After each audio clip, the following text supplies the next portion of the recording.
Many people think intercultural communications is only about speaking different language. However, during my experiences as a tour guide, I realized that communications involves much more than vocabulary or grammar. Different cultural background can influence how people speak, respond, and interpret behavior.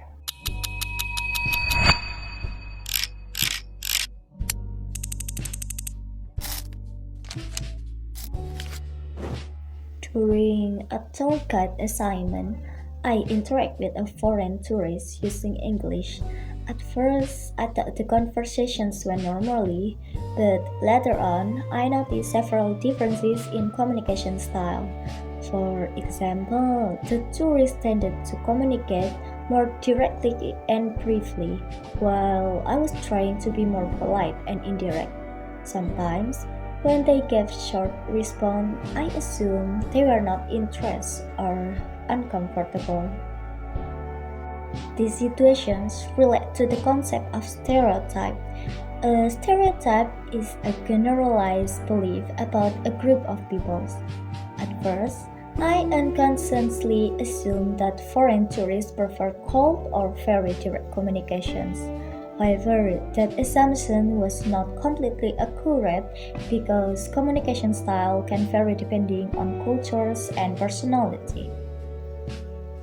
Another concept shown in this experience is attribution error.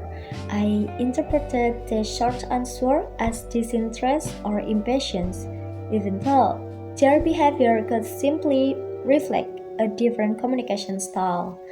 Instead of considering cultural differences, I immediately interpret their behavior based on my own perspective. This experience also reflects differences between high context and low context communications.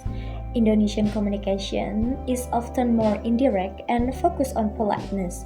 Meanwhile, some Western cultures tend to communicate more directly and explicitly. Because of these differences, misunderstanding can happen even when both people speak the same languages. From this experience, I learned that intercultural communications is not only about a language ability, it is also about understanding different communications norms, perspective, and cultural habits. Instead of making assumptions too quickly, we should listen carefully, stay open minded, and try to understand the cultural background behind someone's behavior. Different communication style do not mean someone is rude, unfriendly, or incompetent. Sometimes they are simply different from what we are used to.